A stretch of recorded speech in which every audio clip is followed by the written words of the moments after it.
chicos tengan todos ustedes? Espero todos se encuentren muy bien. Yo soy el ingeniero Edgar Yacid Barrios Saucedo. El día de hoy les voy a estar presentando la cápsula número 4 de la materia Historia de la Arquitectura Mexicana. Para dar inicio con esta cápsula, voy a proceder compartiendo mi pantalla para que puedan ver la presentación que les traigo preparado el día de hoy.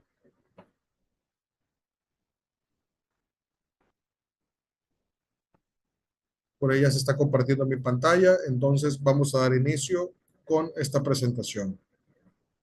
La arquitectura virreinal mexicana representa una fase crucial de la evolución del patrimonio arquitectónico del país, marcado por un proceso de adaptación e hibridación cultural entre las influencias europeas y las tradiciones locales indígenas. A partir de la llegada de los conquistadores españoles en 1521, se inició un largo periodo de colonización que transformó radicalmente el paisaje urbano y arquitectónico de lo que hoy es México. Durante este tiempo, las estructuras construidas reflejan tanto la imposición de valores de la corona española como la capacidad de adaptación y fusión con las costumbres y materiales indígenas. En este contexto, se desarrollaron diversos estilos arquitectónicos europeos que dejaron una huella imborrable en la arquitectura mexicana. Entre estos estilos se destaca el platelesco, el manierle, man, manier, manierismo, el barroco, el churrigueresco y el neoclásico, cada uno con características que reflejan los cambios sociales, políticos y religiosos de la época, aunque todos estos estilos fueron influenciados por el Renacimiento y el barroco europeo. En México adquirieron un matiz propio, adaptándose tanto a las condiciones climáticas como a los valores religiosos y sociales de la época. Bueno, chicos, en esta cápsula número 3 vamos a ver la arquitectura virreinal. Bueno, continuando con este recorrido sobre la arquitectura virreinal en México, pero esta vez desde una perspectiva estilística, vamos a analizar cómo la evolución artística de la Nueva España se manifestó a través de 5 corrientes. Cada uno de estos estilos no solo va a reflejar un cambio estético, sino que también refleja una transformación ideológica, social y cultural dentro del virreinato. La arquitectura virreinal fue el resultado de un proceso de adaptación y mestizaje. Los estilos europeos llegaron con los conquistadores y hoy frailes, pero las tierras americanas se reinterpretaron con materiales locales, con manos indígenas y con un profundo sentido simbólico. Y así surgió una arquitectura única, profundamente mexicana, que no fue una copia de la europea, sino una creación original nacida del encuentro de dos mundos. Comenzando o hablando un poco del estilo plateresco, pues proviene del término platero, porque su ornamentación fina y minuciosa recordaba el trabajo de los orfebres, y este estilo fue una transición entre lo gótico tardío y el renacimiento, caracterizado por su decoración detallada sobre las estructuras aún austeras. Por ejemplo, en México el plateresco se adaptó a las condiciones locales, incorporando motivos indígenas y materiales como el tesontle y la cantera. Y un ejemplo de ello, pues, es la Catedral de Puebla, el Templo de San Francisco y la fachada del Colegio de San Ildefonso en la Ciudad de México. Y, por ejemplo, a medida que avanzó el siglo XVI, surgió el manierismo, que es un estilo más sobrio y reflexivo con respecto al plateresco. Y este se caracterizó por su tensión y ruptura con el equilibrio clásico. Este estilo de transición entre el Renacimiento y el Barroco, donde la composición se vuelve más libre y las proporciones más alargadas. En Nueva España, este estilo se manifestó en las portadas con columnas adosadas, con los frontones quebrados y una mayor carga simbólica que ornamental. Y un ejemplo notable de este estilo, pues, es la Catedral de México. Y ahora, el barroco se convirtió en un estilo predominante y fue el más característico de Nueva España, ya que fue mucho más que un estilo artístico, sino que fue una expresión ideológica de poder y sobre todo de poder y fe católica. En la sociedad en una sociedad profundamente religiosa y jerárquica, esta arquitectura barroca cumplía con una función espiritual y persuasiva, buscaba asombrar, conmover y educar al espectador a través de la forma, la luz y el movimiento. Y este estilo reflejaba la prosperidad económica del virreinato, sustentada por la minería, el comercio y así como el poder de la iglesia, como promotora del arte y la cultura. Y cada fachada barroca era una catequesis visual, o sea, era una Biblia en piedra. Y también tenemos otro estilo que dentro del barroco, que es el churrigueresco, que este floreció en el siglo XVIII. Y el churrigueresco lleva el ornamento al extremo, o sea, tiene un dinamismo casi escultórico. Su origen proviene de la familia española churriguera, pero en Nueva España adquirió identidad propia, mucho más libre y colorida.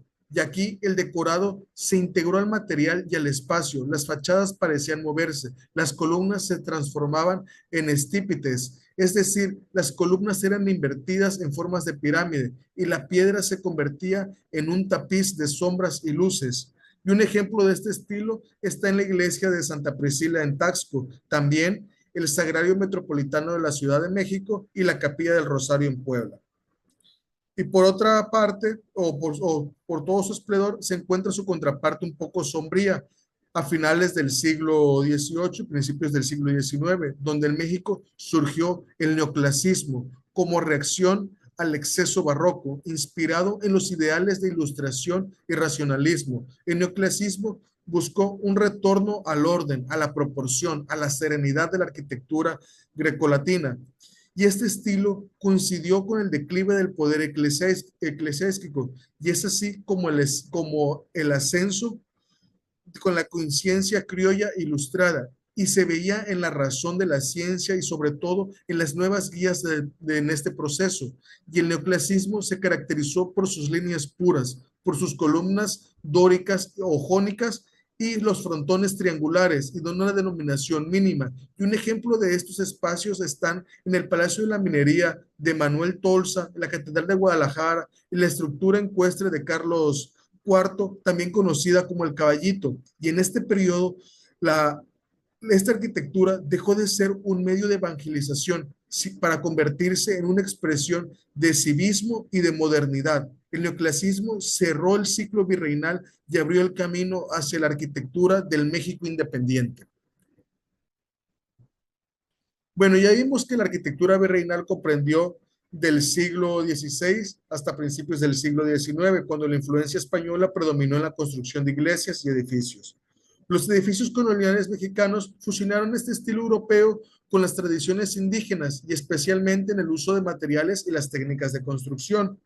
Y ahora, durante este periodo, los estilos arquitectónicos más influyentes pues fueron el platerismo, el manierismo, el barroco, el churrigueresco y el neoclásico, que fueron adoptados pues por las necesidades locales. El plateresco pues fue de 1517 a 1570 y recibe su nombre por su ornamentación detallada y su similitud con el trabajo de los plateros, que se caracteriza por una rica decoración de las fachadas, especialmente con motivos florales, relieves y detalles geométricos. Los elementos claves de este estilo, pues es el uso de columnas salomónicas, o sea, con curvas en espiral, con relieves detallados en las fachadas y con figuras y elementos decorativos al estilo renacentista. Y un ejemplo de ello, pues es la Catedral de Puebla, la Casa de la Marquesa en la Ciudad de México, y pues aquí lo podemos ver en esta representación, cómo está implementado en todo este estilo, con los detalles arquitectónicos, tanto en sus muros y también cómo está decorado. El manierismo fue de 1520 a 1600 y surgió como una respuesta al renacentismo clásico y es conocido por su complejidad formal y su tendencia a la exageración decorativa y se caracteriza por una arquitectura que juega con las proporciones, con las formas geométricas y adopta composiciones complejas. ¿Y cuáles son los elementos? Pues bueno, tienen elementos distorsionados como arcos, columnas y volúmenes que rompen las proporciones clásicas. También lleva una decoración recargada y usa formas irregulares. Por ejemplo, el templo de San Felipe Neri en la Ciudad de México es un ejemplo de manierismo en la arquitectura religiosa mexicana. Y aquí pues podemos ver cómo se cumple la regla, o sea, con las características, y aquí cambia, o sea, con respecto al otro estilo. El barroco, que fue de 1600 a 1750, fue uno de los estilos más importantes de la arquitectura virreinal y se caracterizó por su exuberancia decorativa, el uso de formas curvas, la dramaticidad en la ornamentación, y este estilo se utilizó principalmente en las iglesias y en los edificios públicos. Sus elementos claves pues son que son fachadas recargadas con columnas salomónicas y detalles de escultura de piedra o estuco. En su interior los edificios con bóvedas de cañón y grandes ventanales, y también se ocupaban para crear un efecto dramático y emocional de los espacios. Y en México, el barroco se fusionó con los elementos indígenas, lo que resultó en una arquitectura única que reflejaba tanto la grandeza del poder colonial como las creencias religiosas de la época. Y aquí vemos cómo se cumple la regla tanto en la decoración como en el estilo de construcción muy apropiado del barroco. Esta, si mal no recuerdo, es una foto de una catedral en Puebla. El churrigueresco, que fue de 1700 a 1800. Esta es una variante del barroco que es caracterizada por una mayor ornamentación y exuberancia. Recibe su nombre gracias al arquitecto José Churriguera, cuyas obras influenciaron este estilo. ¿Y cuáles ahora sí que las características de este estilo? Pues tiene un exceso de decoraciones, con columnas y frisos muy ornamentados, con detalles de dorado y una escultura muy elaborada. También usa formas curvas y volutas y pirámides escalonadas. ¿Cómo lo podemos ver aquí en esta imagen? O sea, cómo está decorado, cómo se cumple con la decoración, se cumple con estas curvas, y ahora sí que representa al 100%, tiene las características del barroco, pero lo llevan más allá en tanto a la decoración. Y finalmente, pues el neoclásico, que este fue de 1750 a 1820 y surgió como una reacción contra el exceso decorativo barroco y el churrigueresco, y se basó en el estudio de la arquitectura clásica griega y romana, buscando la simplicidad, la simetría y la elegancia. Y esta es conocida por su simetría y sus proporciones equilibradas, donde tiene fachadas simples con elementos geométricos, diseños austeros y una simetría perfecta en la disposición de los edificios. Por ejemplo, el Palacio de Minería y el Monumento de la Independencia en la Ciudad de México son ejemplos de este estilo neoclásico en arquitectura virreinal. Y el neoclásico fue adoptado por los edificios cívicos, públicos como los palacios, teatros, museos, reflejando el cambio hacia la arquitectura más racional y funcional en esta última etapa del virreinato. Y pues aquí podemos ver cómo se cumple nuevamente pues con las reglas en este estilo, cómo cambia. Ya va más estético, más alineado y sobre todo ocupando formas más geométricas. Y bueno, comparemos un poco estos estilos virreinales. El plateresco y el barroco se caracterizaron por la decoración más delicada y detallada, mientras que el barroco buscó más el dramatismo y la exuberancia en sus formas y la ornamentación. Ahora, el manierismo busca la complejidad formal y la distorsión de las formas, mientras que el churrigueresco se enfoca en la exuberancia decorativa, con un estilo más recargado, como lo podemos ver aquí, es barroco. Y el neoclásico, pues fue la ruptura con los estilos anteriores. Aquí en este estilo busca lo simple, busca el orden y lleva pues inspiración a las civilizaciones clásicas, representando un giro hacia lo racional. Y en conclusión, la arquitectura virreinal mexicana es un claro ejemplo de las tensiones y sinergias entre las culturas españolas e indígenas durante más de 3 siglos de colonización, y a través de sus estilos arquitectónicos como el plateresco, el marinerismo, el barroco, el churrigueresco, el neoclásico, se puede observar la evolución de este poder colonial, el sincretismo cultural y las transformaciones sociales que ocurrieron en el virreinato de la Nueva España, y cada uno de estos estilos, con sus características únicas, contribuyeron a dar forma al espacio urbano de las ciudades coloniales, que se convirtieron en los centros de poder político, religioso y comercial. El plateresco, con su ornamentación refinada, reflejaba la riqueza de la Iglesia Católica y la corona, mientras que el manierismo se manifestó con una arquitectura experimental, pero más compleja y dinámica. Y por su parte, el barroco mexicano se convirtió en un estilo dominante en un momento de máxima expresión artística, para luego abrir paso al churrigueresco con una exuberancia decorativa sin igual.